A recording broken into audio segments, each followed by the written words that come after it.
Stop, stop, stop. Ferma tutto, perché ragazzi seguiteci fino alla fine perché stavolta qua c'è pornografia motociclistica, Mugello, Futa, Raticosa, 650 cavalli insieme di moto. Le abbiamo fatte e poi abbiamo un discorso come non mai, Fino alla fine, mi raccomando. La comparativa può iniziare. Vai!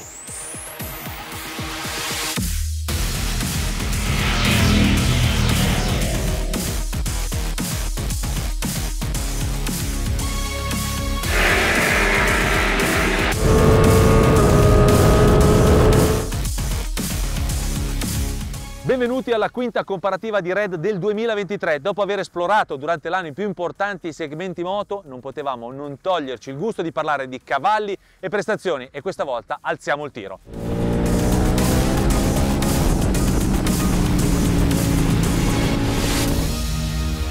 Settembre 2022 sono state le regine della Superbike le indiscusse protagoniste sul nostro canale. Ora è il momento di parlare delle loro sorelle, quelle senza carena.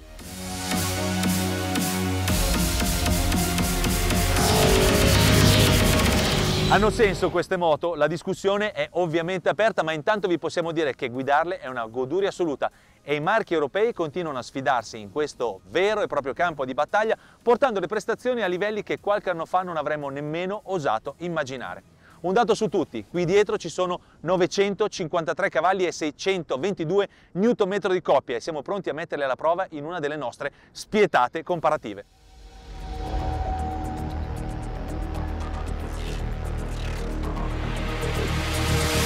Ma questa volta abbiamo fatto anche di più.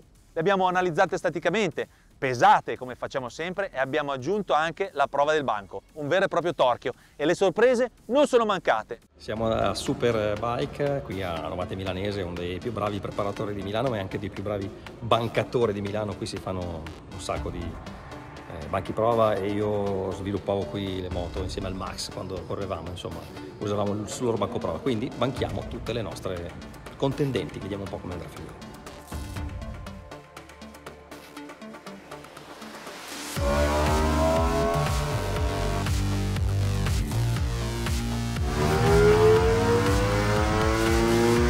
Moto, ve lo dico subito, che rappresentano l'eccellenza assoluta della tecnica. Inutili? Forse, ma anche no, perché alla fine, credetemi, è impossibile non innamorarsi di questi oggetti. Partiamo conoscendole una per una.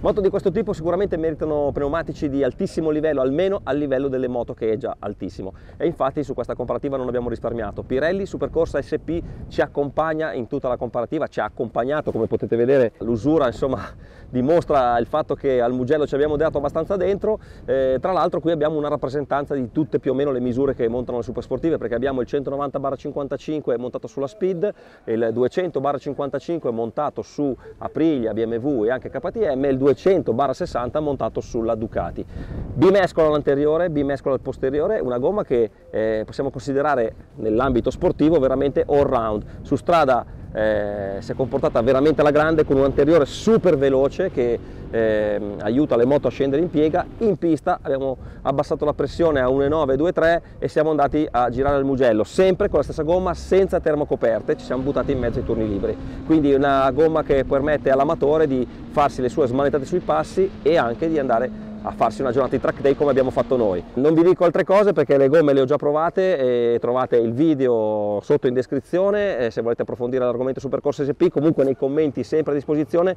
però devo dire che sono le gomme probabilmente perfette per fare questo tipo di test con questo tipo di moto.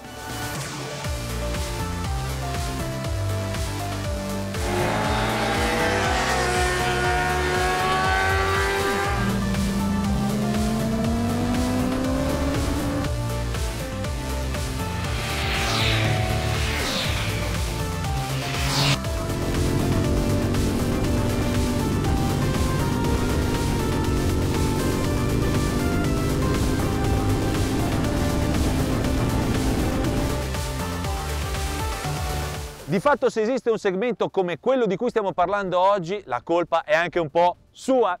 I tempi non sospetti, mentre tutti gli altri pensavano soltanto alle carenate Triumph, aveva già in listino la Speed Triple e proprio come la Speed di oggi era una moto arrogante, sempre pronta allo stunt riding e con prestazioni di altissimo livello. La 1200 è l'ultima erede di una dinastia di Speed Triple che ha lasciato il segno e a modo suo ripropone tutti gli ingredienti. Ha i fari scollegati dallo sterzo, è la moto più corta di interasse ed è anche l'unica senza ammortizzatori di sterzo. Come KTM non deriva da una sportiva ma è una naked nativa. E poi c'è il motore, il 3 cilindri in linea resta un unicum nel segmento.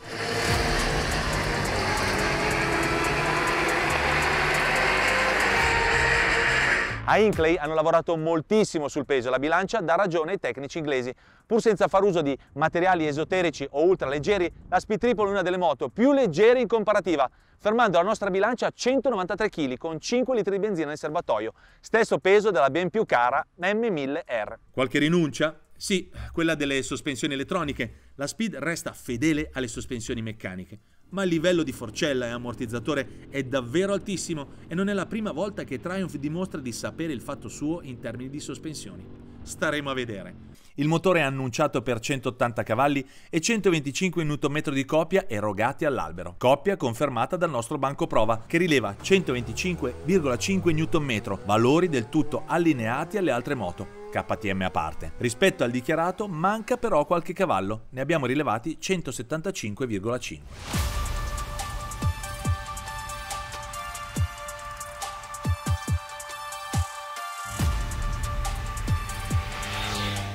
Un numero interessante, quello del prezzo. La Speed Triple è la moto più economica presente nel confronto. Economica, per modo di dire, il listino parte da 18.995 euro.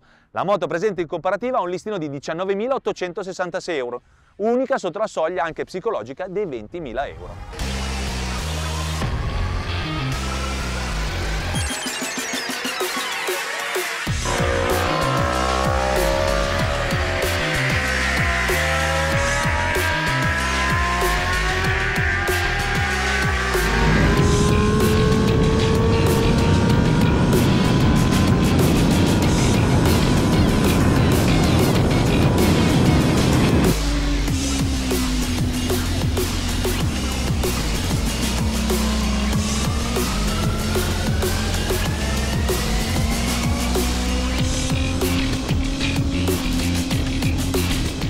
Speed Triple, come sempre accade, le Triumph stradali, diciamo, arrivano un po' in sordina e poi pian piano invece dici, ogni volta che scendi dici, bah, però sta Speed non va male. È la moto più semplice presente nel confronto, non ha sospensioni elettroniche, ma come spesso accade in casa Triumph dimostra che quando hai delle meccaniche messe bene, e queste sono messe veramente bene, non hai forse neanche bisogno delle elettroniche, perché con 2 clic le abbiamo messe a posto per la pista. Su strada la forcella a me è piaciuta tantissimo, l'avantreno è una moto con cui instauro subito io una confidenza. Se devo dire, magari poi lo diremo anche nel talk, la moto più semplice per fare il passaggio di categoria è sicuramente la Speed. Si porta dietro alcune cose croniche di Triumph, per esempio è veramente la sorella maggiore della Street Triple, per esempio tanto freno motore e quindi di conseguenza un po' di on-off, è quella con più on-off qui in comparativa. Sicuramente è una delle moto più stradali, ha anche il limitatore di velocità, quindi al Mugello oltre i 2,60, ma mi sembra che la velocità per una naked sia più che sufficiente, non si riesce ad andare, ma se si va a girare sulle pistine più tortuose sicuramente è una moto che si può utilizzare tranquillamente, però resta stradale. La sella è una delle più confortevoli, ma quando va in pista è troppo cedevole, e quando devi farle cambiare direzione velocemente è quella che devi lavorare un pochino di più di fisico in pista. Su strada invece io mi trovo molto bene, però conferma che Triumph fa delle moto un po' per persone un po' più piccole di statura, vogliamo dirla così, perché la triangolazione, se è la pedale nel manubrio, per me per esempio va benissimo, per Federico che è 1,80 è un pochino piccolina, le pedane sono un po' alte, ma quando sali rispetto alle altre sembra veramente di essere su una moto di categoria, diciamo mezza categoria inferiore. In compenso il motore a me piace, on-off a parte, il motore è piaciuto tantissimo, il 3 cilindri spalma in modo cremoso tutta la sua potenza, anche in pista e su strada è super utilizzabile perché è molto facile da utilizzare. Ha dei controlli un pochino più grezzi, un pochino più semplici rispetto alle altre, però in pista non ho avuto nessun tipo di problema, anche se il traction entrava abbastanza spesso. Frenata, una delle migliori, freno posteriore, uno dei migliori, come spesso accade in casa Triumph, i freni posteriori li sanno fare assolutamente bene. Faccio una classifica al volo dei freni posteriori, primo Triumph, seconda secondo me Aprilia, Ducati, poi BMW e poi KTM fanalino di coda, diciamo, per il freno posteriore. Alla fine quindi è quella che costa meno, è quella più semplice ed è quella che, se uno vuole iniziare il suo viaggio all'interno del mondo delle super naked o iper naked, come vogliamo dirlo, è quella che secondo me potrebbe essere consigliabile. Vedremo ai punti come andrà a finire, ma le Triumph sempre alla fine vengono su. Vediamo un po'.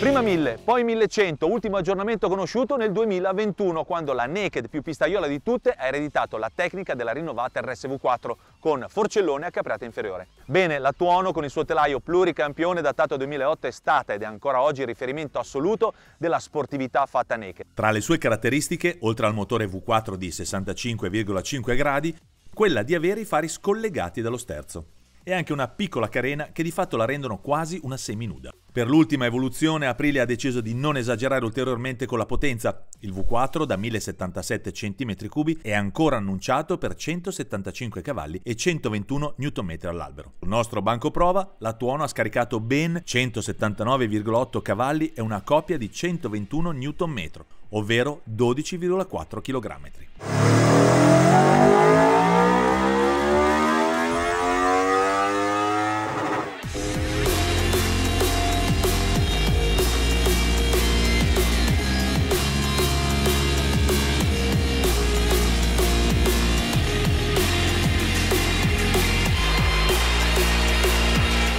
Sportiva, senza compromessi, la Tuono sfrutta le sospensioni elettroniche Öhlins Smart EC 2.0 con logica even-based e ha fatto segnare un peso di 201,5 kg con 5 litri di benzina nel serbatoio. Il prezzo? Il listino è uno dei più economici, ma solo se non vi fate prendere dalla voglia di montare lo scarico a Krapovic, quello che abbiamo sulla moto in prova. Giochetto che fa lievitare il prezzo da 19.999 euro a 23.838. Ci fermiamo qui, ma se volete approfondire la descrizione trovate la prova completa qui sopra, a Misano di Stefano Cordara.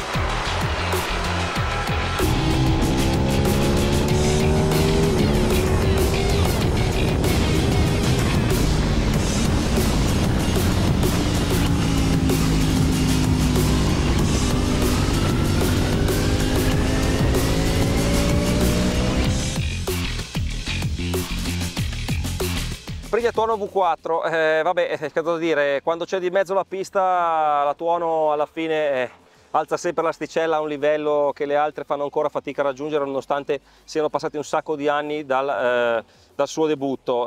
Il telaio è proprio quello di una moto da corsa, anche la posizione, l'impostazione è diversa, così estrema su strada col manubrietto un po' spiovente che sembrano quasi due semimanubri, alla fine quando sei in pista fa la differenza. Ha un avantreno che è in assoluto il più sportivo, un po' mi ricorda quello che ho detto della Street Triple RS quando abbiamo fatto la comparativa delle medie.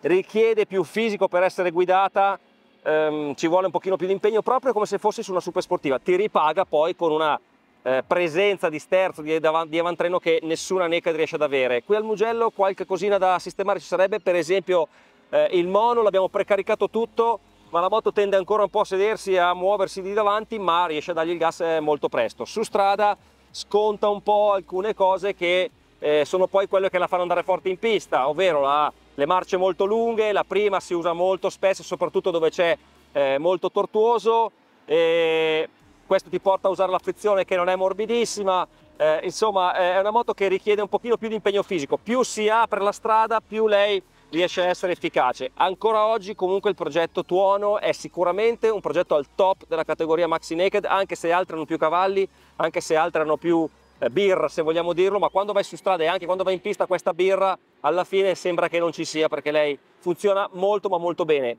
La vedo ancora nei piani alti della classifica, vedremo i punti, ma secondo me si difenderà ancora molto bene.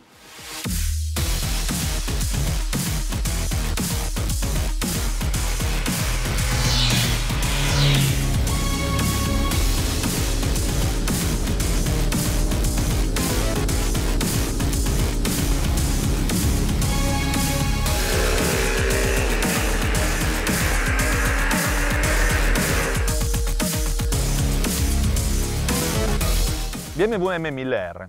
L'ultima arrivata, l'esagerata, la fuori quota. Con la gamma M BMW ha voluto davvero mettere da parte ogni compromesso, proponendo moto fuori dal comune, non solo come prestazioni ma anche come allestimento e infine come prezzo di listino. Sì, perché se è vero che la M1000R ha un prezzo che parte da 22.850 euro, quindi più o meno allineato alla concorrenza, se ci si fa prendere la mano la cifra decolla come uno SpaceX.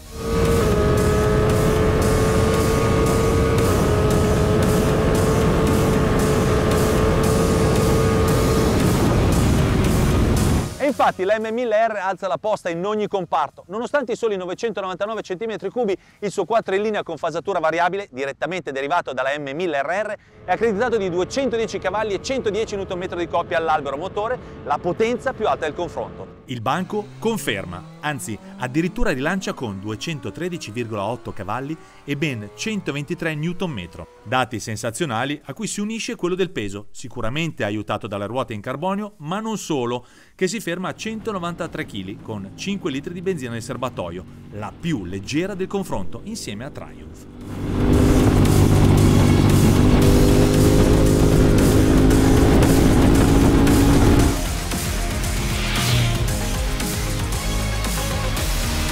Sospensioni Sachs Marzocchi per lei con elettronica semiattiva e freni Nissin marchiati M. È l'unica del confronto a rinunciare a Brembo. Volete saperne di più? In descrizione c'è la nostra prova completa su strada.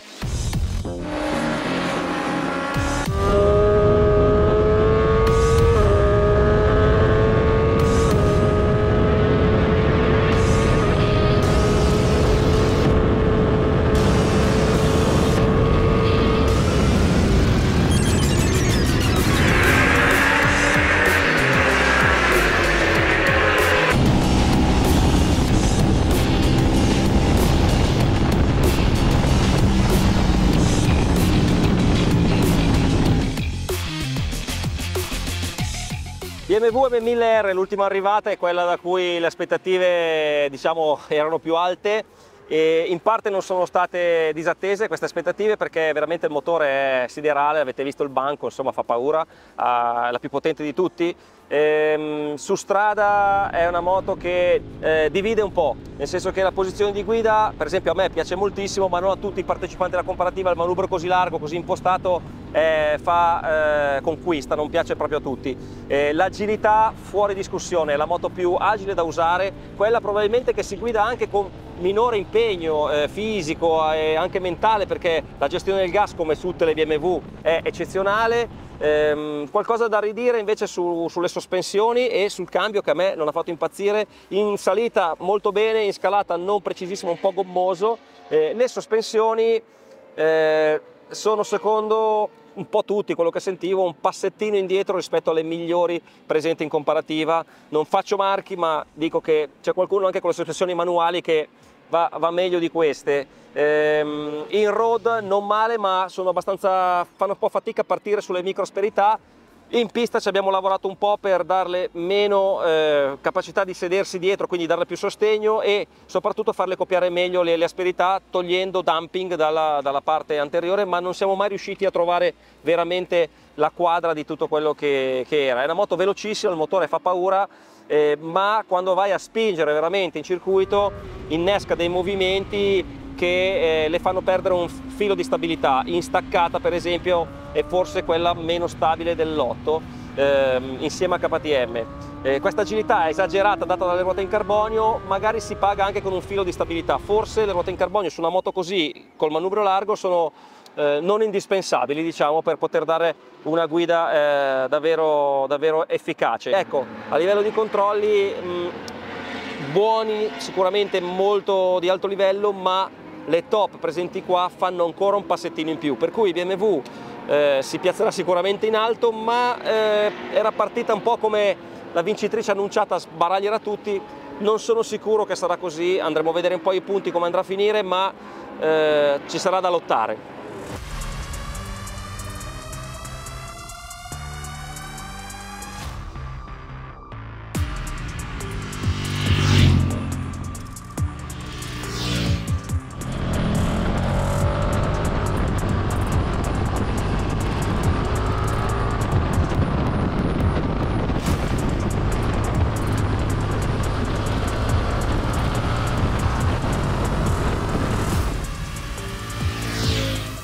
Una Panigale spogliata con un motore V4 a dir poco arrembante, ma anche una utilizzabilità su strada come mai una Ducati Naked aveva sfoggiato prima. Queste doti sono state sufficienti alla Street Fighter V4S per vincere la nostra comparativa Hyper Naked del 2020. Nel frattempo però la concorrenza si è fatta ancora più spietata e anche per questo motivo la Street Fighter V4S si è aggiornata proprio quest'anno, recependo tutte le novità che Ducati ha introdotto sulla Panigale. Una diversa ergonomia per la sella e serbatoio, ma anche sospensioni più sportive e sostenute, la stessa della sorella sportiva. Solo piccoli aggiornamenti per il suo fenomenale V4 con fasatura Twin Pulse e albero controrotante. Le prestazioni dichiarate sono mostruose, parliamo di 208 cavalli e 125 Nm all'albero. Le prestazioni rilevate dal nostro banco sono altrettanto mostruose e confermano di fatto il dichiarato: 207,4 cavalli e 118 Nm.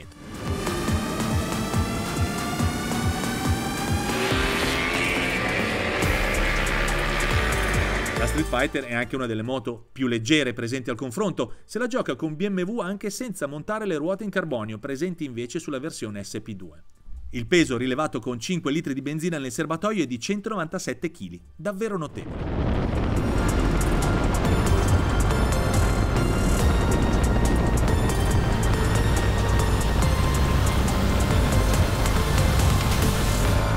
Ovviamente non può mancare tutto il bouquet elettronico tipico di ogni Ducati sportiva che si rispetti e non possono mancare freni Brembo e le sospensioni Öhlins elettroniche Smart EC 2.0. Insomma, non le manca niente, infatti la moto in prova è assolutamente identica a quella che trovate dal concessionario. Nessun optional per lei in questa comparativa, per un prezzo di 26.290 euro. Anche lei è stata ovviamente provata in un nostro video, lo trovate sul nostro canale.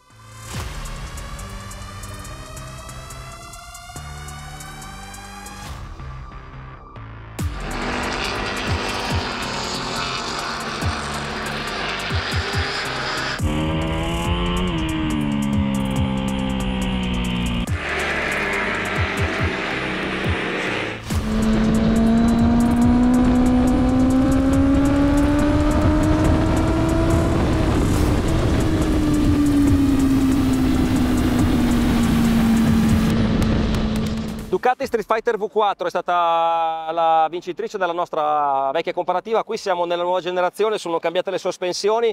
Ricordate quando l'ho provata in pista ad Almeria che dissi che la volevo provare anche su strada per capire se veramente queste modifiche gli avevano fatto perdere dell'efficacia su strada. In realtà non l'ha persa l'efficacia, ma sicuramente un po' di comfort lo ha perso. Le sospensioni sono lievemente più secche anche in modalità road. C'è un pochino più di rigore, però devo dire che tutto sommato resta una delle moto più comode per posizioni di guida, per schiumato della sella.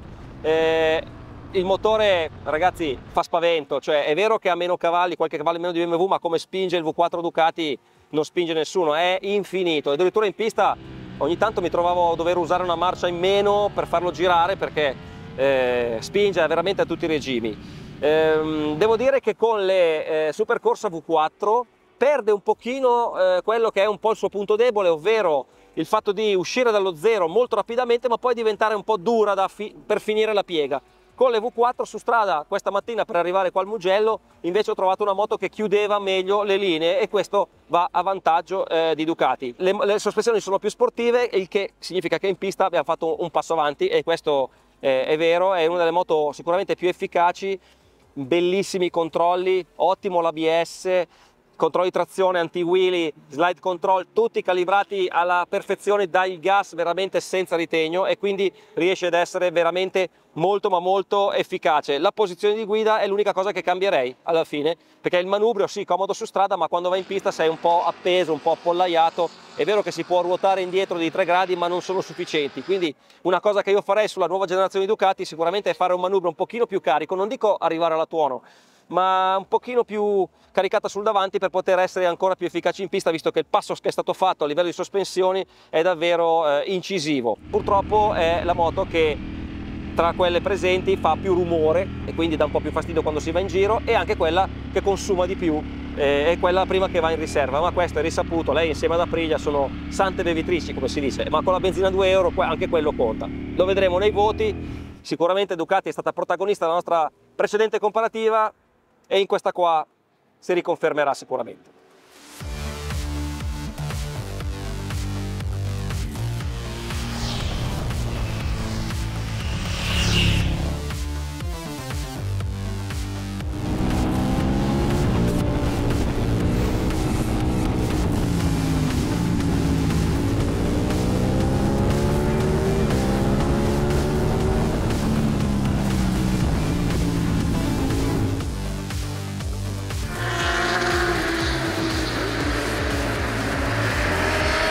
KTM 1290 Super Duke R Evo, nel 2020 The Beast, così KTM chiama la 1290 Super Duke R, è stata una delle protagoniste del nostro confronto, limitata dall'assenza di quelle sospensioni elettroniche che hanno portato altre moto sul gradino più alto del podio. Bene, KTM ora non ha più scuse, la Evo può infatti vantare le sospensioni semiattive VP, unica del confronto ad affidarsi a questo brand, peraltro di sua proprietà. Negli anni la KTM è stata evoluta per dare maggiore attitudine sportiva e difendersi meglio anche in pista.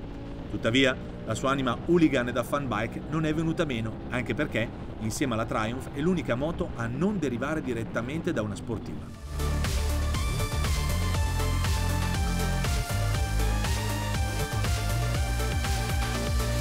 In compenso il suo bicilindrico a V da ben 1301 cm3 è il più grande motore in comparativa e anche quello più forte in assoluto. Sì, forte, perché questo è l'unico aggettivo che può spiegare i 140 Nm di coppia che si scaricano sul pneumatico posteriore. L'altro dato dichiarato sono i 180 cavalli all'albero. Il nostro banco racconta di 176 cavalli e 139 Nm di coppia, valori impressionanti se si pensa che sono erogati da un bicilindrico.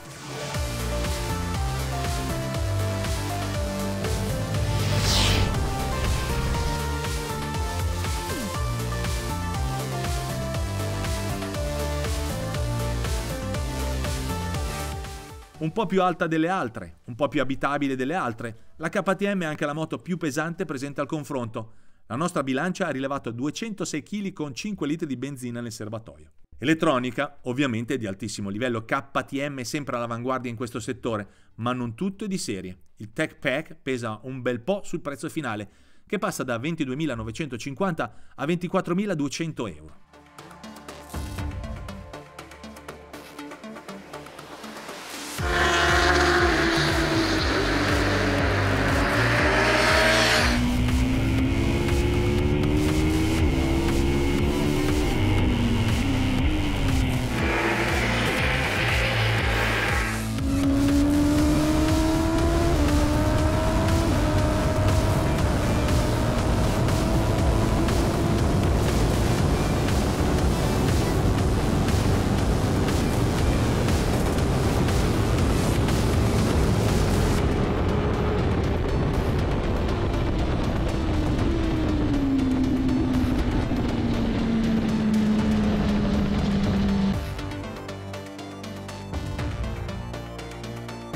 Parto facendo innanzitutto i complimenti a KTM, perché fare un 1.300 bicilindri con pistoni da 102 così utilizzabile penso che siano capaci solamente loro. Detto questo, la 1290 Super Duke è forse la più stradale tra le moto presenti in comparativa, insieme alla Speed Triple.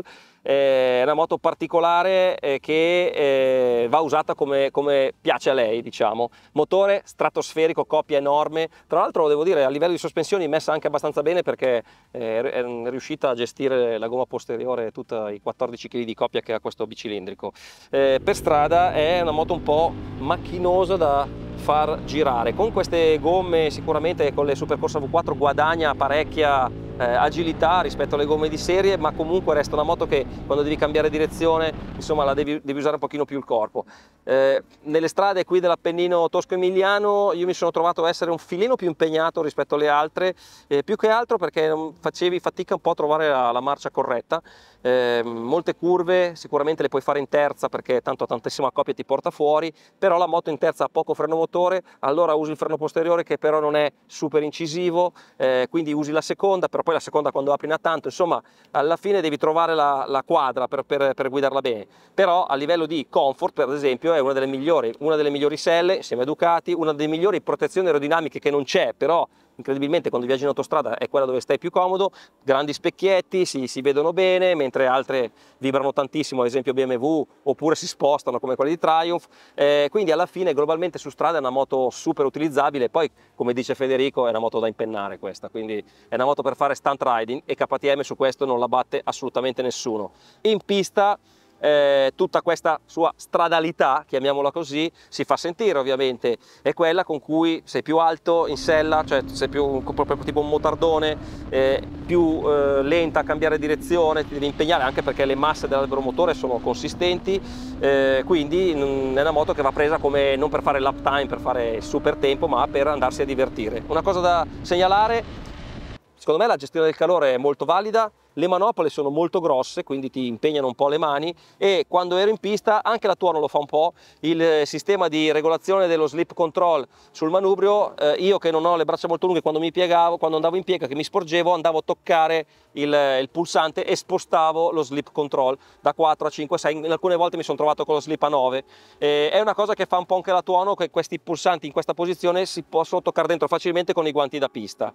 Motore, come detto, favoloso, è una moto sicuramente stradale, sarà da vedere i punti perché ha tanti punti di forza, è una di quelle che vibra meno anche incredibilmente, essendo una bicilindrica, pulsa ma non vibra, mentre BMW vibra e non pulsa, per esempio, però avrà i suoi punti di forza che potranno farla salire in classifica, ed è anche una di quelle che per esempio consuma incredibilmente meno, anche se è un 1300, quindi bicilindrico, KTM, super top, super efficiente.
allora benvenuti fino a qua, se avete seguito la prima parte con il racconto tecnico delle nostre 5 protagoniste, con Stefano Cordara vi raccontiamo esattamente cosa è successo nel dettaglio, con la nostra classifica, che prevederà ovviamente un vincitore.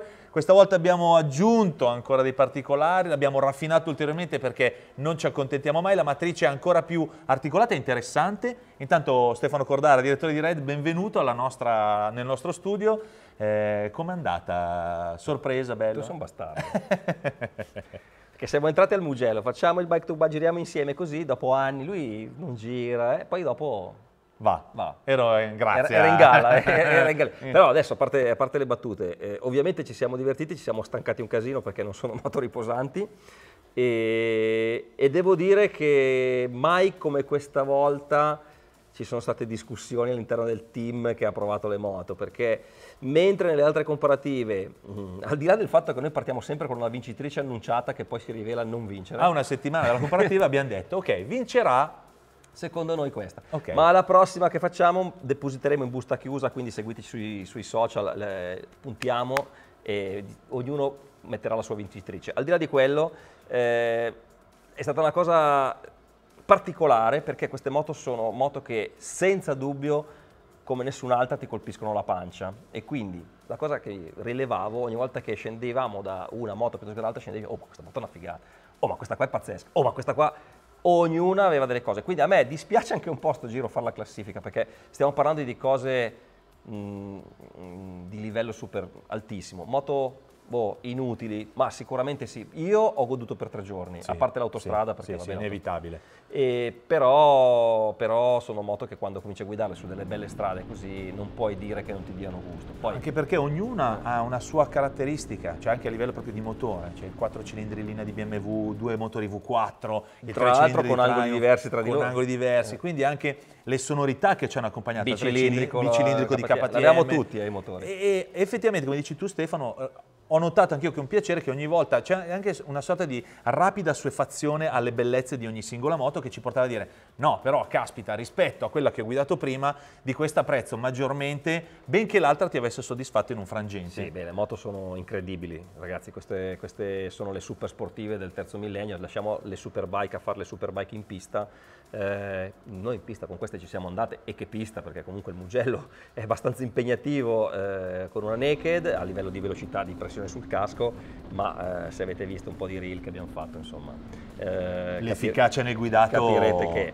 straordinario. Partner d'eccellenza secondo me Pirelli, Supercorsa SP.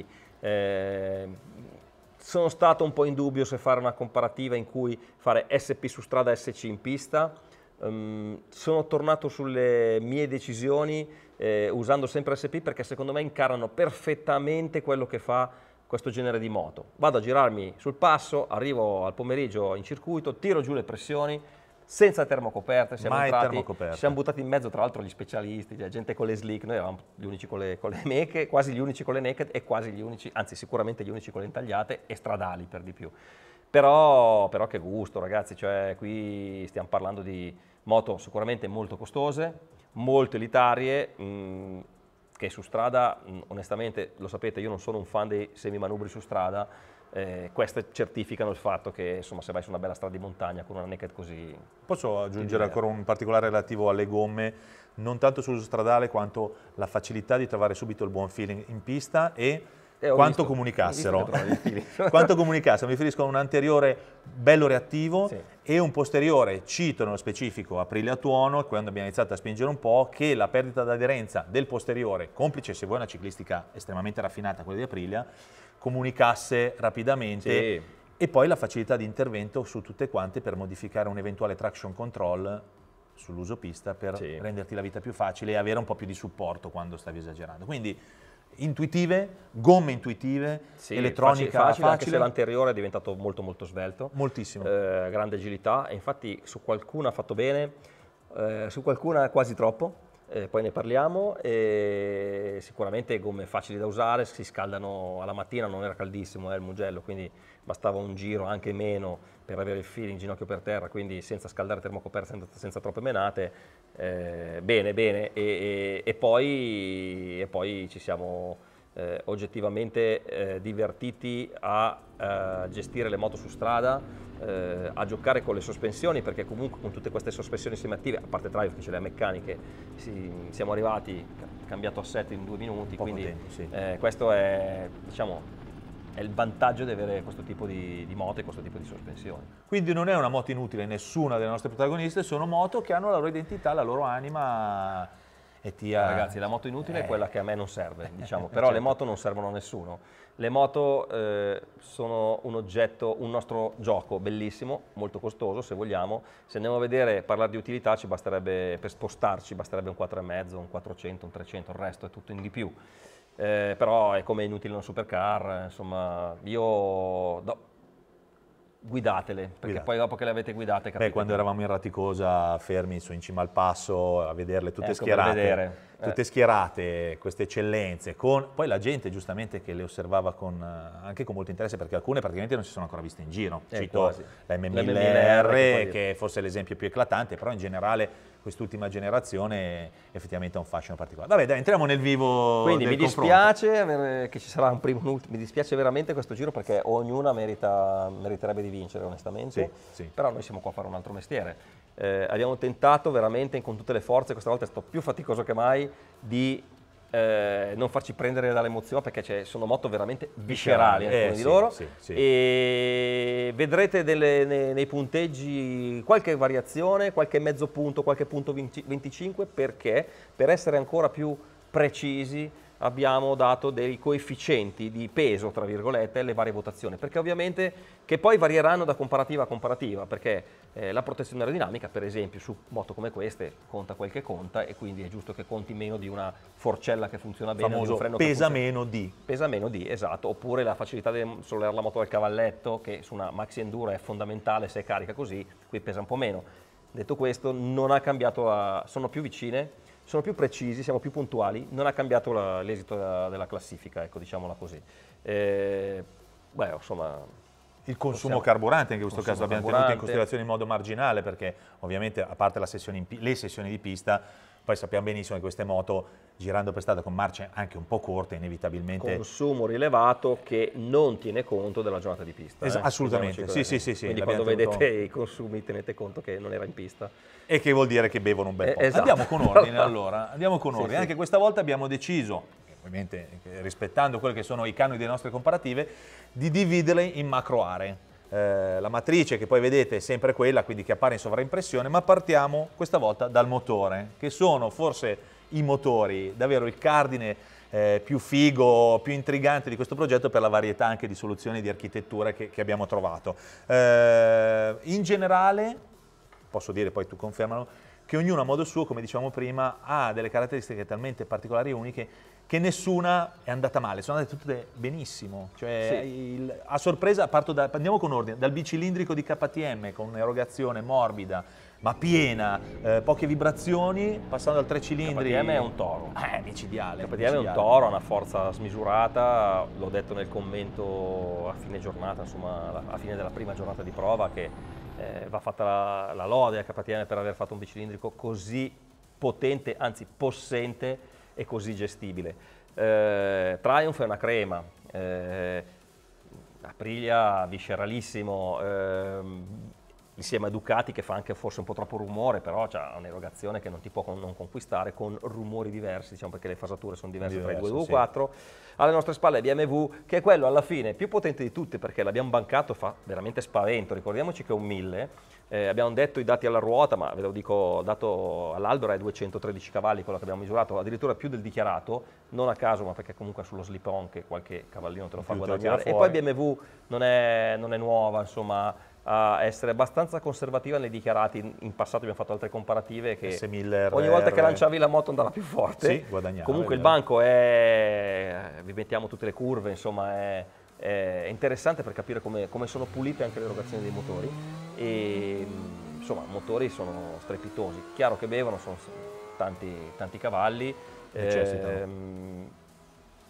a suo modo, ognuno con il suo grande carattere. Forse BMW quello che meno ha conquistato da quel punto di vista lì, perché il 4 cilindri in linea Screamer, diciamo quello con la fasatura regolare, è quello che ti prende un po' meno, gira altissimo, fa un rumore bellissimo, però quando va in giro per strada è un po' elettrico, Troppo se elettrico. vogliamo. Come se girasse troppo sotto coppia, che poi è una Sì. caratteristica di quel motore lì. Però d'altro canto lo rende facilissimo perché la gestione del gas, l'erogazione di BMW è assolutamente, forse, se pensi che questo motore ha più di 200 cavalli, incredibile per quanto è facile. Non tutte le altre si portano dietro la stessa bontà di erogazione. Aprilia, un filo sporca, Ducati non sporco però molto aggressiva la risposta al gas, Triumph un po' di on-off, KTM poco freno motore, cioè ognuno aveva la gestione del gas invece di BMW tra freno motore, quando vado a riprendere in mano le prime curve su strada mi rende talmente facile guidare questa moto qua che ti dico la darei anche a mio papà.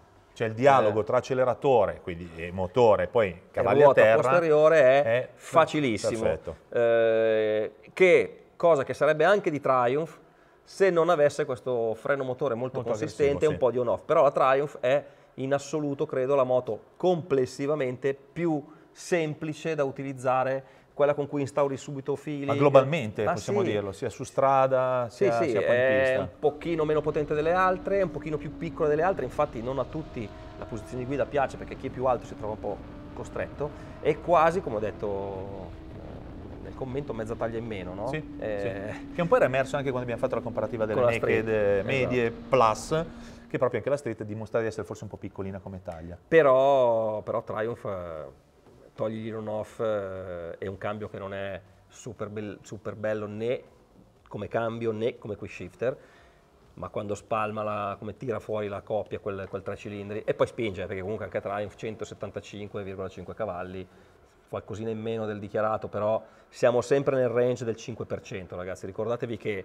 un motore di serie non sono tutti uguali. Più o meno 5% dal dichiarato è una buona tolleranza super adeguata, quindi se dichiarano 180, abbiamo trovato tutta la coppia che dichiarano 12 kg e passa. Che è il dato forse più interessante soprattutto per l'uso su strada. La coppia fa paura. Allora, questa che vedete in sovraimpressione adesso è proprio la tabella relativa al motore, che vede ovviamente, per come è andata poi la nostra comparativa, un dominio da parte di Ducati a livello di motore, perché il V4 di Ducati è così. Perché sono riusciti a mettere insieme tutto, una coppia molto robusta, un'erogazione molto pulita. Se guardate Faccio una domanda, è merito anche proprio della configurazione V4 che permette di avere quella coppia molto robusta di cui parli? Il V4 aiuta, la configurazione è quella che in origine si chiamava Twin Pulse, quindi la fasatura diversa dal V4 Aprilia, ricordiamoci, perché V4 Aprilia è una fasatura a 180 gradi praticamente, mentre la Ducati ce l'ha un po' sfalsata, consente di ottenere più coppie, è stata scelta da una casa dai piloti della MotoGP, quindi tutte le fasature irregolari aiutano a scaricare un po' la potenza a terra.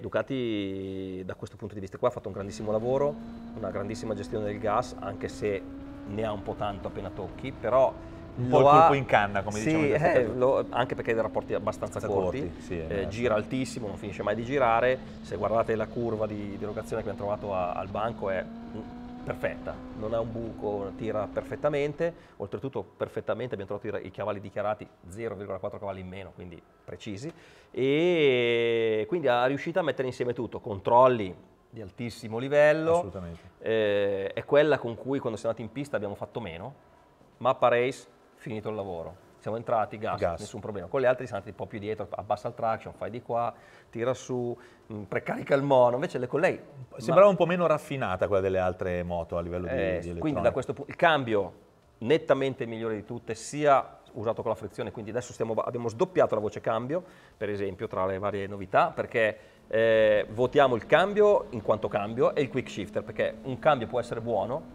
come quello di KTM per esempio, che se lo usa con la frizione è molto buono. Col quick shifter invece si impunta un po' perché i tempi di taglio non sono precisi, quindi abbiamo sdoppiato questa voce perché ci stava. Quindi però Ducati ottimo cambio, ottimo quick shifter, nell'insieme se non avesse quel consumo considerato che ha. Lo do il dato che è emerso, sì. Ce lo siamo segnati, il consumo di Ducati siamo nell'ordine di 12,9 km con un litro. La prima ad andare in riserva, il serbatoio è uno dei più piccoli, ogni 150 km sei un po' fermo a far benzina, questo è il punto debole. E il calore. Sì. calore che oggettivamente è uno dei motori che scalda di più. Sì, confermo.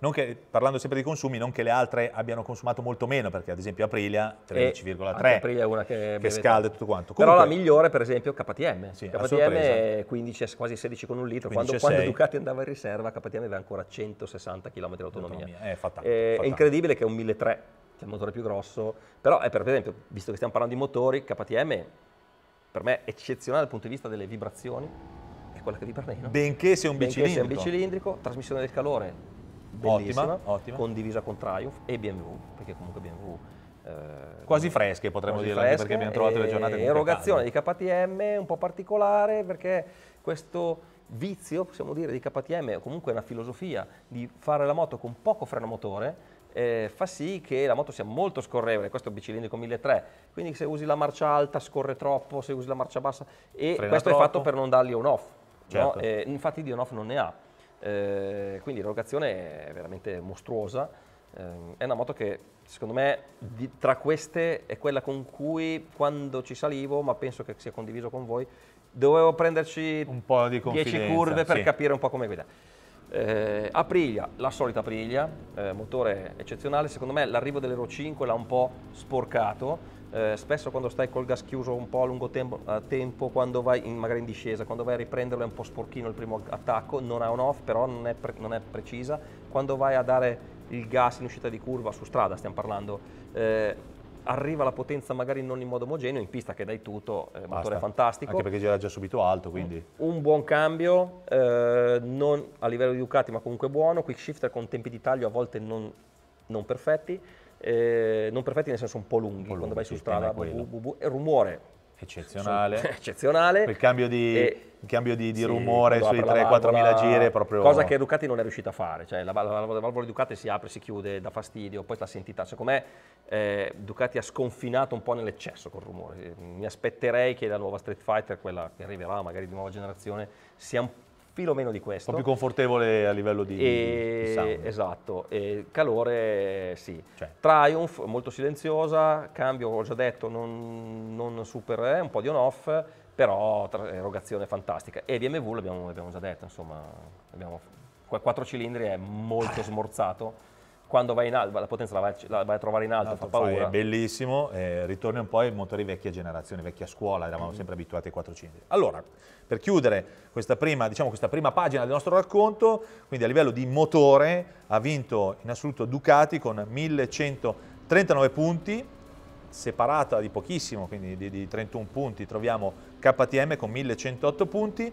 Aprilia e BMW nell'ordine, attaccati praticamente separati da un punto, ma è un ex aequo, mi viene da dire, quando siamo lì basta che semplicemente un parametro sia... Per motivi diversi arrivano agli stessi punti. Però. Esattamente, è un pochino più indietro Triumph, che nella sua colonna non ha, diciamo, griglie, celle verdi, ma comunque ci è piaciuto punti mediamente un sacco. sempre alti. Assolutamente piaciuto tantissimo. E poi aggiungo una cosa, la Triumph a livello di facilità, questo siamo nel capitolo motore ma vale un po' per tutta la moto, più diciamo, il pilota che la guida è meno esperto, più la gradisce. Sì. Le altre, quando comincia ad avere più skill, come dicono gli inglesi, quindi più abilità, le riesci a sfruttare meglio, ti piacciono un po' di più. Tra di noi c'era anche Mauro, insomma, che è un motociclista super esperto, ha cambiato 500.000 moto, neche, di sportive, le ha avute di tutte. Per esempio con l'Aprilia si trovava abbastanza in difficoltà, perché la moto è un po' più dura da guidare, però parleremo da ciclistica. Insomma, a livello di motori siamo nell'eccellenza, quindi i punti dobbiamo darli. Ducati per certe cose fa meglio degli altri, però siamo proprio top. Bene. E passiamo alla ciclistica. Più che ciclistica la definirei dinamica di guida. Sì, esatto, Perché noi la chiamiamo ciclistica, ma dentro c'è un po' di tutto. No, anche perché, veramente, come abbiamo detto all'inizio, lo ribadiamo, abbiamo fatto più di 600 km, autostrada, rottura di scatole, ma poi guidato, poi Mugello è ancora guidato, insomma, emerge tutta la bellezza di questi progetti. Poi sembra, adesso, non vorrei che sembrassimo noiosi con sta futteraticosa sempre lì, ma perché più che altro che le piste erano lì in zona, adesso le prossime vedete che ci sposteremo, ma comunque quelle strade lì per giudicare una moto sono la perfezione, c'è tutto. Lo scorrevole, il lento, il rotto, il liscio, voglio dire, è un banco prova, secondo me. Tornanti di percorrenza, quindi per capire anche come reagisce il freno anteriore e posteriore quando devi correggere una traiettoria. E a proposito di freni, citazione per Triumph. Sì. Freno anteriore mi è piaciuto tantissimo, freno posteriore mi è piaciuto tantissimo, Triumph le moto le sa fare.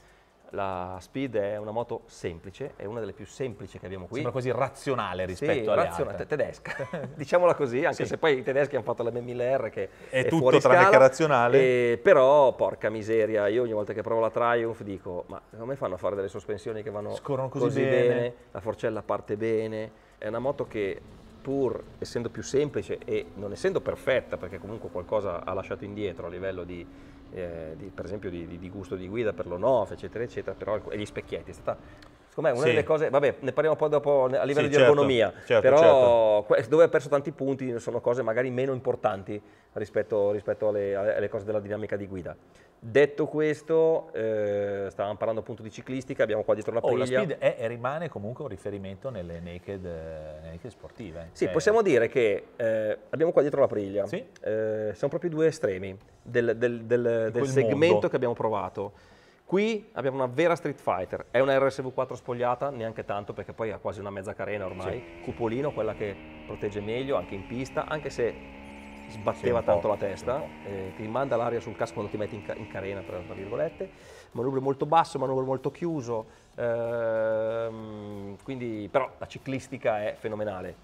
Devo dire che Aprilia secondo me è un filino arrivata al limite con il monoammortizzatore, tant'è che in pista gli siamo dovuti andare molto dietro per non farla sedere, l'abbiamo precaricato completamente, mentre Ducati, come dicevo prima, a livello di ciclistica, mappa race va tutto bene. Quello che è apprezzabile di Ducati è che loro ti fanno delle mappature deliberate da loro, poi puoi andare dentro, fare più 8, meno 8, cambiare le sospensioni come vuoi, ma io ogni volta che provo una moto Ducati e cambio la mappatura quasi mai poi vado a intervenire ulteriormente. Con Aprilia abbiamo dato più sostegno alla forcella, così. Con BMW abbiamo tribulato, abbiamo tribulato perché BMW ha delle sospensioni che, mi spiace dirlo, ma non sono secondo noi al livello delle migliori che sono presenti in comparativa, molto fatica a partire, quindi sentivi molto quello che succedeva sotto le ruote, colpa o merito, se vogliamo dire, delle ruote in carbonio. La M1000 ci è stata consegnata con le ruote in carbonio che non sono di serie, sono optional, che velocizzano l'azione in un modo mostruoso, però tutta questa velocità si ripaga con un minimo di mancanza di stabilità. In pista è la moto su cui abbiamo lavorato di più. Siamo andati indietro col dumping della forcella per farla stare un po' più più giù, per sentire che passasse un po' meglio sugli ostacoli, meno, perché il Mugello sembrava più bucato con lei. È vero, tendeva a sedersi, trazione buona, però si tende a sedere, quindi questo ti porta, io quando guido soprattutto in pista tendo sempre ad andare abbastanza indietro, quindi io non sono ovviamente leggerissimo, tendo a caricare un po' e quindi appena faccio questo, se la moto si alleggerisce davanti perdo un po' di coerenza sull'avantreno, e con BMW era quella che sentivamo di più, tende un po' a sedersi, quindi quando vai a dare il gas fa un po' fatica a chiudere la linea, cosa che invece con l'Aprilia, ragazzi... Ecco, mancava quel pezzettino di fiducia secondo me con BMW per entrare veloce e sicuro nelle curve. E prendere in mano il gas, cosa che per esempio sulla Sorella S1000RR è fenomenale. Qua insomma dovevi stargli un po' più dietro, e anche su strada questa cosa si trova, perché vai in mappatura road sicuramente, metti la dynamic, le sospensioni sono molto sostenute, il motore è fantastico, tutto qui, però la ciclistica la ruota in carbonio, al di là che è una sciccheria fantastica, ma forse una moto così non è nemmeno necessaria. Ducati fa più o meno la stessa cosa, nel senso che la velocità di esecuzione della Ducati è stratosferica, quasi al pari di BMW, non aveva sui cerchi carbonio la nostra, cerchi forgiati comunque, l'unica ad averli, però poi quando vai dentro in curva sta lì, in pista sta lì, la moto è un po' lunga e lo senti, ha questa tendenza a entrare e poi voler farsi fatica ad andare giù fino in fondo. Però con il supercorsa questa cosa è stata molto mitigata, perché me la ricordo quando abbiamo fatto la comparativa l'altra volta con le gomme originali che sono in rosso corsa, ti impegna un pochino di più da questo punto di vista qua. Quindi la ciclistica di Ducati molto valida, perché consentiva di aprire il gas molto in fretta. Aprilia, anzi guarda, vado con ordine con le assenti che non sono qua dietro, diciamo. KTM, insomma c'è da lavorare. Dietro non male, secondo me la forcella è sempre molto dura, molto alta, Molto in più alta, sì. ha perso un po' di punti perché andando a giocare un po' con le regolazioni tu scopri che puoi cambiare il precarico, cambiare il dumping, ma sempre del mono. La forcella va di conseguenza, ma non puoi Non è intervenire. indipendente. Mentre con Aprilia, Ducati, BMW puoi fare tutto puntuale, con la KTM meno. Io ho avuto sempre questa sensazione, Stefano, sia su strada che su pista, soprattutto per via della forcella e della KTM, che non dialogassero mai perfettamente Sì. i due reparti, La no? Che forcella ci fosse resta un po' sempre altina. un po' di difficoltà a trovare l'equilibrio giusto, anche proprio in pista, in percorrenza di curva la sentivi alta, ma anche nei cambi di direzione Anche su se abbiamo strada. tolto l'anti-dive, Sì? quindi l'abbiamo fatta affondare di più in frenata così, resta sempre, mi ricorda un po' le prime VP che provavamo quando guidavamo la prima Super Duke, Super Duke perché 990, rimanevano sempre certo, un po' alte, un po' alta. scorrevano un po' poco. Poi se cominci a spingere e la ingaggi, allora la forcella va, reagisce. però cavolo, ingaggiare la forcella col KT devi cominciare ad andare. forte, sì, Triumph, ho già detto, sospensioni secondo me meccaniche super eccezionali, veramente pochi click l'abbiamo adattata per la pista, la moto è morbida, Ma efficace. ma efficace. Cioè, è confortevole Quando anche l'uso in pista. sì, sì, e quando la sella forse è un po' troppo morbida, e quando comincia ad arrivare sul brutto, sulla strada un po' sconnessa così, questa prende la distanza, che le altre rimbalzano, lei passa sopra. Copia. Però questo non vuol dire che è flaccida, cioè quando io mi trovavo a frenare forte così il sostegno c'è, quindi la Nix e il mono di Triumph si confermano eccezionali. Aprilia, come ho detto, è una moto da pista, cioè la ciclistica è quella dell'RSV e si vede. Alla fine a livello di agilità è una moto macchinosa, Sì. cioè devi usarla. Devi Quando portarla più, dentro più tanto. più si allarga la strada, più con l'Aprilia godi. Se vai in pista godi ancora di più. Al Mugello è il suo posto, infatti è quella con cui non abbiamo preso i tempi veri perché eravamo in mezzo al traffico, non aveva molto senso, però era quella con cui i cronoti venivano un Sì, pochino più più facili. facilmente, anche sorpassando le persone. Nonostante la potenza sia inferiore alle altre due, però prendi in mano il gas, questa esce, ha una trazione. Si muoveva un po' di sterzo, come ho detto, è arrivata un po' al limite secondo me di mono. Però faceva un sacco di strade. Però, e poi la moto che scendi da Ducati, sali su Aprilia e dici, madonna che fatica che devo fare per guidarla. Poi fai 4 curve e ti abitui in pista.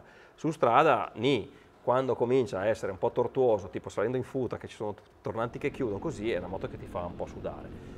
Però è esposta all'ago della bilancia da una parte e dall'altra. Aprilia ha fatto una moto sportiva, è sempre stato nella filosofia della Tuono. Ricordiamo che il progetto comunque ha un po' di anni, quindi anche anche se giornata, giustificato. Forcellone con capriata inferiore, 1100, eccetera, eccetera, però è sempre stata una filosofia della Tuono di essere una moto super sportiva spogliata, e questo lo paghi un pochino su strada nello stretto. Ti ripaga di là. Rapporti molto lunghi, usi tantissimo la prima, la frizione è un po' lontana, mentre le altre sono rapporti più corti, cioè, quindi ha queste cose qua da super sportiva che però quando si allarga la strada o comunque sei in pista, le altre devono ancora fare un po' di strada. Faccio una considerazione proprio rispetto anche ad Aprilia, perché ci siamo trovati poi nel box a disquisire su come guidare una e l'altra.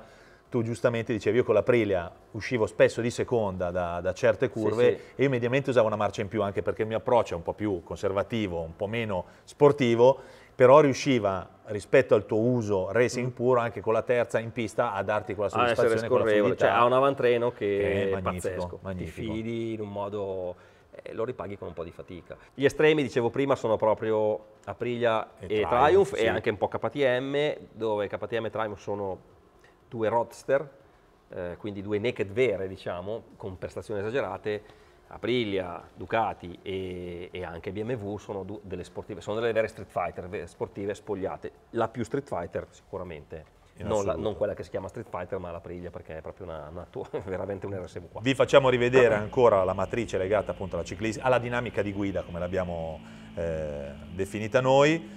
Anche in questo caso tantissimi green dot, quindi tantissimi punti verdi per Ducati, però a conferma di quello che abbiamo detto fino adesso ci piace sottolineare la stabilità di Aprilia, che il suo bel verde se lo porta a casa, l'agilità nel misto stretto di BMW, piuttosto che in questo caso la forcella che hai citato di Triumph, perché la che forcella di Triumph è piaciuta a tutti. E, ripeto, BMW ha una velocità di esecuzione micidiale. Per chi non è così esperto nella guida, tutta questa velocità può addirittura quasi spiazzare. Sì, vero. E questo è il motivo per cui BMW in alcune voci magari non ha brillato, cioè è veramente iper,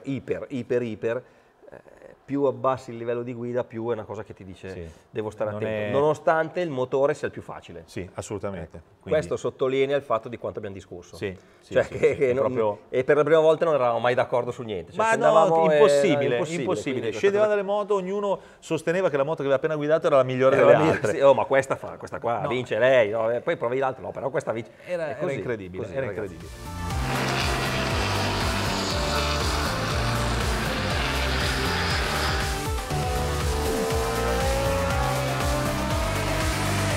Ci stiamo avvicinando al gran finale, insomma, dove saprete esattamente chi ha vinto. Forse, guardando le nostre spalle, qualche idea Sì. ce la si può fare. Ma volevo aggiungere una cosa, però, Sì, parlando, mi ricollego perché mi ero dimenticato a livello di ciclistica che la Speed, ricordiamo, è l'unica senza ammortizzatore di sterzo, è la moto più corta in segment nel confronto, però da guidare era abbastanza gnocchetta, come tutte le Triumph, e è stabilissima, quindi Triumph Sempre. gli ingegneri di Triumph devono aver capito qualcosa che gli altri non hanno capito, che devono mettere l'ammortizzatore di sterzo e fare moto lunghe così per farle star stabili, loro riescono a Riescono farle. al volo. Sarà il 3 cilindri? Sì, Boh, secondo me il può 3 cilindri essere, può aiuta, essere, sicuramente è un comunque. tema quello del 3 cilindri, Vabbè. che anche qui ribadisco era già emerso nella Io precedente affronterei comparativa. velocemente l'ergonomia perché Sì. ne abbiamo un po' già parlato. Sì, sì, certo, però- certo. Io vi facciamo vedere direttamente la matrice legata all'ergonomia e il comfort. In questo caso, se la sono un po' contesa, possiamo dirlo, tra BMW e KTM, chi per un motivo, chi per un altro, però paradossalmente il 4 cilindri, la fluidità, poche vibrazioni ai bassi, però che vibrava tanto agli altri, quello di BMW. Invece un BMW è comfort- stata molto penalizzata dalle vibrazioni. Sì, sì, Vibrazione sì, al manubrio, sì. vibrazione alle pedane. Un manubrio che è stato divisivo. A me, personalmente, la posizione di BMW piace. A confortevole. Federico non piace per niente, che è molto più alto di me, il manubrio è troppo largo. Quel manubrio lì molto lungo, molto piatto, Dritto, molto che è una cosa dritto, strana. dà questa attitudine molto aggressiva in sella, ma è divisivo e quindi questo ha penalizzato. Però una cosa su cui stiamo stati tutti d'accordo sono le vibrazioni, Assolutamente. perché lì BMW deve lavorarci, perché anche la S1000RR è così, moto che vibrano Impossibile parecchio. usare gli specchietti di BMW. Gli specchietti vibrano tantissimo, invece sulla trasmissione del calore, ad esempio, Ducati assolutamente da rivedere, Sì. Aprilia da rivedere, KTM, Triumph e anche BMW molto buone. buone. Triumph, per me, la posizione di guida della Triumph, a me piace moltissimo la piega del manubrio, le dimensioni per me sono giuste, per chi è più alto comincia ad andare Sì, stretto. poco confortevole a livello di distanza sella-pedane, cioè mi accorgevo io dopo un po' che desideravo allungare le gambe. Sei 1,78, Sì, Federico sì, che è sì. più alto di te, ancora 1,81 peggio. m, ancora peggio. Quindi, insomma, La sella di Triumph bellissima per schiumato, se la vede con Ducati e con KTM è un po' cedevole in pista fin troppo. Ducati invece tutto abbastanza, a parte più il calore, equilibrato. tutto abbastanza bene, vibra poco, Sì, sì, sì. scalda tanto, manubrio bello, anche se un po' altino. forse lì dovremmo trovare un equilibrio tra l'eccesso di BMW troppo basso e dritto e quello così alto anche secondo me di Ducati, che meriterebbe una piega forse meno accentuata. Sì, perché quando sei in pista è vero che tu lo puoi ruotare un po' per dargli un po' più di carico, ma rimani sempre un po' appeso. alto. Lo schiumato della sella invece mi è piaciuto molto. E Aprilia, quando ci sali, sembra una super sportiva. Scendi da queste qua che hanno i manubri un po' aperti, così lei ha il manubrio basso e così, e poi sei molto caricato Molto sui caricato. polsi. Il calore Anche in Aprilia effettivamente distanza sella-pedane, ma per la conformazione è del molto progetto alta, RSV. esatto. E io alla fine direi che Ducati, se avesse un manubrio a metà strada tra lei e l'Aprilia, sarebbe una moto perfetta. Però detto questo, noi nell'ergonomia valutiamo anche, oltre al comfort termico, le vibrazioni che abbiamo già parlato, la visibilità degli specchietti, è tutta roba di sicurezza. Qui per me la visibilità sugli specchietti, eccetera, eccetera, deve essere Uso stradale è importante, determinante. è sicurezza. KTM molto bene, Ducati molto bene, Aprilia molto bene, Triumph secondo noi da rivedere. Poi probabilmente questo esemplare che avevamo noi qui in comparativa non era perfetto da questo punto di vista, ma si muovevano gli specchietti, dopo poco dovevi continuare a regolarli. Posso aggiungere un particolare proprio sugli specchietti Triumph? Il fatto di averli montati esternamente al Barend. manubrio in realtà sono scomodi nell'utilizzo in pista. Io poi tendo sempre, io parlo per come sono io in sella, a tenere le mani sempre abbastanza sul bordo, e quando si piega in pista mi costringevano a tenere una posizione naturale del polso che alla lunga a fatica... Il barend che ha Triumph e condivide anche con BMW? Sì? No. No. non ci è piaciuto, ragazzi. Non ci è piaciuto. Che poi si possono togliere facilmente, sì, esatto. Però alla fine, dato che abbiamo tenuto le moto totalmente di serie, con portatarga, le frecce e gli specchietti, questa cosa sull'uso in pista soprattutto dava... E poi, ultima voce, poi passiamo alla finalissima, protezione aerodinamica, per quello che si possa parlare di protezione aerodinamica su queste moto qua, però c'è qualcosa di differenza. KTM è andata molto bene, tant'è vero che ha preso i punti più alti, no? Sì, Se vogliamo sì, la somma della classifica, perché alla fine quando viaggiavi, e quando viaggi generalmente, a parte l'autostrada che non è sicuramente il terreno di ste moto, però voglio dire, per arrivare al passo un po' di strada la devi fino fare. Fino al Mugello devi andarci. Era la più silenziosa, quella che vibra meno, trasmette poco calore, la sella, che contrariamente a quello che fa KTM di solito, che fa delle belle panchine, qui buona, sì. E la protezione dall'aria, siccome sei un po' più incassato, il serbatoio è un po' più alto, riesci ad andare a velocità più alte con meno fatica. Ducati prendi tutta l'aria del mondo, Aprilia non male ma un po' di turbolenza, BMW un'aria pazzesca e anche Speed, sì. Che nonostante abbia piccolo flyer sopra i fari non basta. Non basta. E quindi KTM alla fine, non a caso da questa moto hanno tirato fuori il Super Duke GT. Vero, vero. Cambia poco, Se metti cioè la KTM è quella con cui dico, ma sai cosa c'è? Io ci metto una bella borsetta sul coso e vado a farmi 2 passi.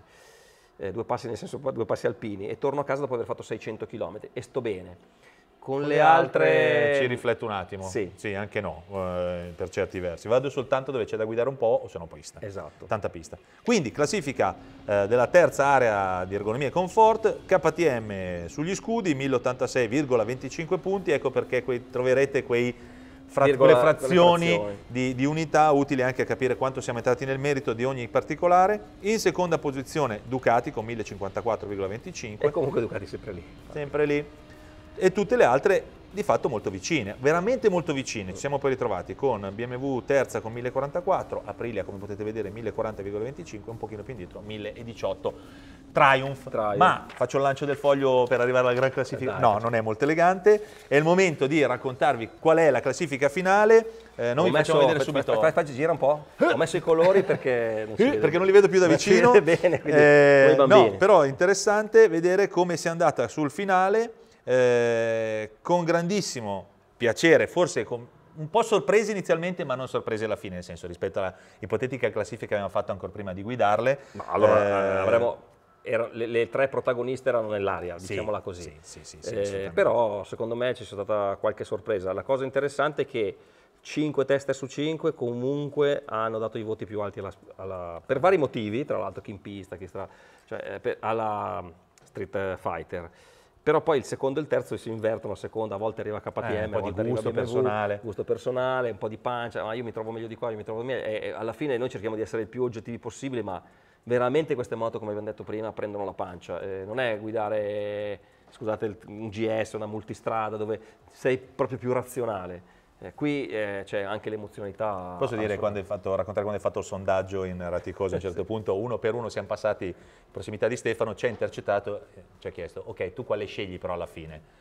E tutti e 5 abbiamo detto, prendiamo la Street Fighter, per completezza di prodotto. È il test delle chiavi, butto le chiavi sul tavolo. Esattamente. Come sempre noi ai voti dei tester aggiungiamo la dotazione, che è importantissima, la votazione sul prezzo, che è altrettanto importante, perché qui passiamo da moto da 19.000 euro a moto a 30.000, che è la BMW, perché è super equipaggiata, eccetera, eccetera. Quindi una moto che ha su più roba ma costa tantissimo, perde un po' punti, cioè prende più punti di dotazione ma poi li perde col prezzo, diciamo, perché è giusto così.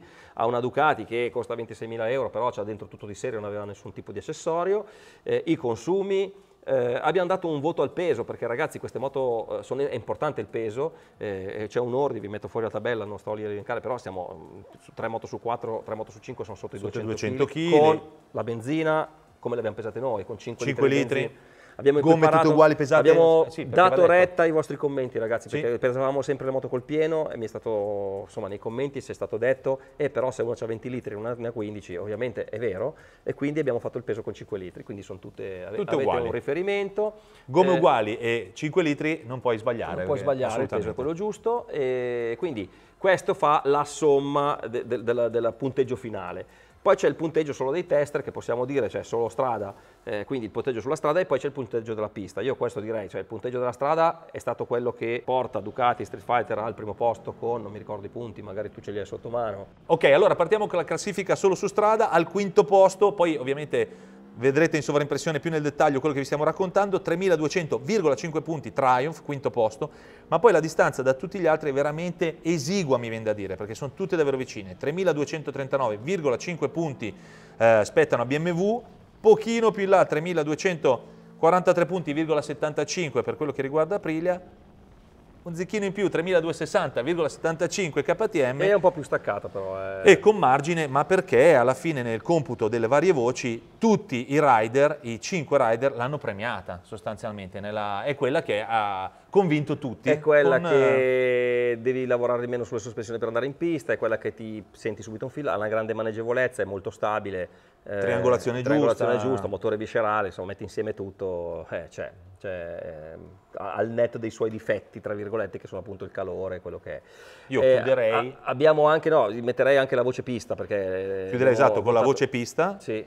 Che di fatto fa salire la classifica della dinamica, esattamente, c'è una piccola inversione perché ovviamente Aprilia guadagna qualche cosa, quindi il podio sostanzialmente vede sempre al primo posto Ducati. Al secondo posto arriva Aprilia e al terzo posto si avvicina BMW, quindi che tira fuori la potenza. Che al netto del suo impegno maggiore che chiede, ovviamente è una moto che va forte in pista. Cioè, secondo me è una moto che avere più tempo per lavorarci riesce a essere ancora più incisiva, però noi dobbiamo anche valutare la facilità con cui tu sistemi la moto velocemente. Cioè... Perché non tutti si possono portare il meccanico in pista, magari in certi casi sono complicate, non intuitive le gestioni delle varie mappature. E onestamente queste moto qui sono a un livello prestazionale tale che ormai richiedono quasi una comparativa in pista come quella che facciamo sulle Superbike, con tempo per metterle a posto di assetto, perché vanno così forte, non sono le Naked Media Pro che siamo entrati 2 clic e dai gas e la moto va bene. Certo. Qua ci devi lavorare. Perché stiamo parlando di 200 cavalli. E passa. Esattamente. Esatto.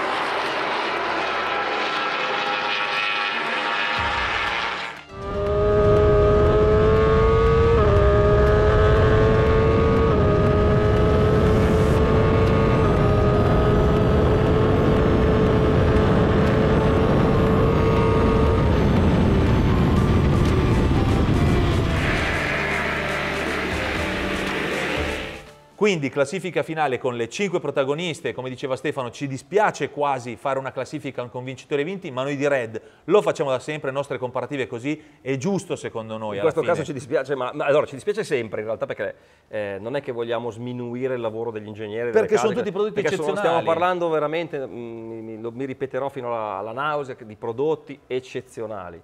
Quindi i punti sì, valgono perché noi dobbiamo fare questo lavoro, perché le comparative servono per quello.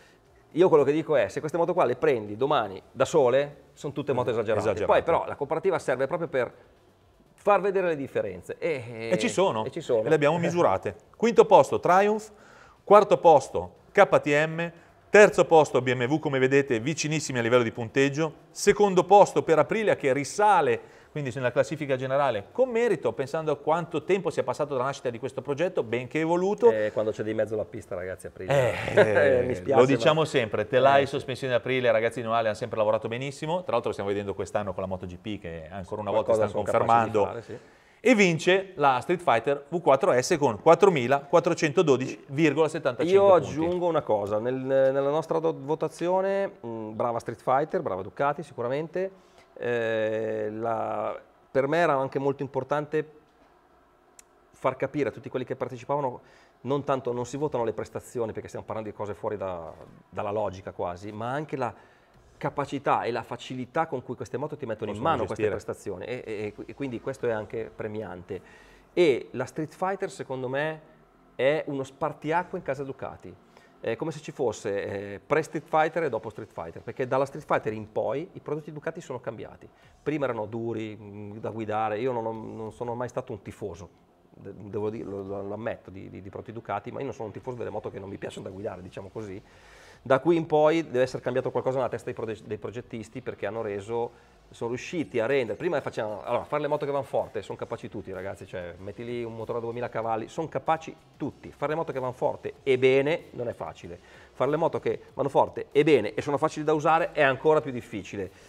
Le Ducati prima erano Ducati nel senso che dure, impegnative, andavano forte, però dalla Street Fighter in poi, Panigale, Monster, multistrada, tutte quelle che abbiamo trovato hanno segnato secondo me un cambio di passo, inseguendo altri che all'inizio facevano meglio di loro, KTM, Certo. Triumph, Aprilia, quindi questa cosa qui è un po' da segnalare perché secondo me è importante che ha vinto. Osservare serve, si impara dagli altri. Questo sì, ha portato dei prodotti migliori, in generale, perché poi adesso gli altri guardano Ducati per migliorare Certo. e quindi Ulteriore evoluzione e per in arrivo. noi è una figata, cioè È perché noi fantastico, arrivano dei prodotti eccezionali. Fantastico. Io direi che È finita, Sì. Siamo arrivati al termine di questa quinta comparativa del 2023, quest'anno abbiamo veramente spaziato in tutti i campi, non è finita, ne stiamo preparando un'ultima prima della chiusura del 2023. cambiamo completamente argomento. Scambio argomento. Ringraziamo il direttore di Red, Stefano Cordara, per la sua manetta in pista, per la sua sensibilità su strada, per la capacità di mettere insieme queste comparative. Se avete domande, dubbi, Secondo me ci sarà da discutere. discuteremo volentieri. Sotto qua Ce ne avremo per tutti. Non fate i tifosi, ragazzi, non fate i tifosi, cioè avete la moto, se avete il KTM, la Triumph, avete delle moto Bellissime, fantastiche. Il nostro bellissime. lavoro è far questo e anche far discutere voi e creare un po' di, come dire, cultura, perché Sì. la discussione poi fa crescere Certo, tutti. certo. Grazie Stefano per essere stato qui a raccontare Grazie con a me voi. questi 3 giorni di pista e di strada insieme, le strade più belle, perché noi abbiamo le strade più belle del mondo. Ci vediamo qua sotto. Sì, io vado perché c'ho l'appuntamento da fisioterapista. Dopo 3 giorni così. Allora siamo in 2 a dover fare un giro. Qua sotto nei commenti.